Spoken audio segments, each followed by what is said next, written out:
In this video, we are going to address the question of, hey, I went out shooting my cap and ball revolver, and I loaded a ball down in the chamber with no powder, so what do we do? Well, it kind of ends your shooting session, more or less, unless you want to have just the one chamber dead, but first thing we're going to do is take the gun apart, knock the wedge out.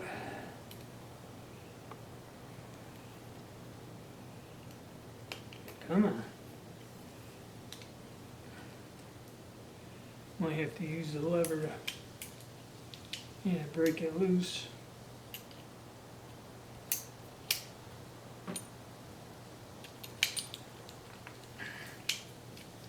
Why is nothing going well for me today? There we go. Okay.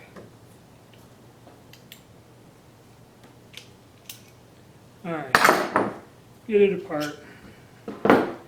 Identify the chamber where the ball is. So we know it's this chamber here, so we take our nipple wrench.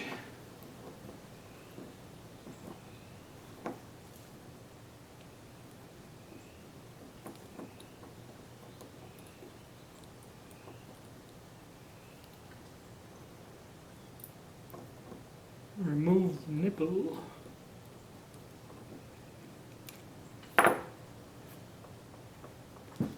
Then find a punch. It will fit in there, like this one. And just give it a couple taps. Starting to drive it out.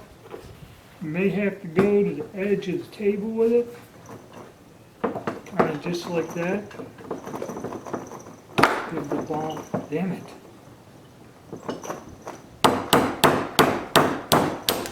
There we go. Wide ball.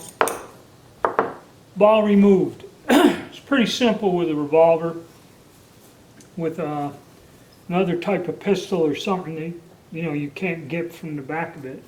I'm going to have to use a ball puller. But that's how you take care of that. If you bring the tools with you, you can do it at the range also. Alright, so that's another helpful tip in case there's a mishap, mistake, or something just don't go right. Alrighty.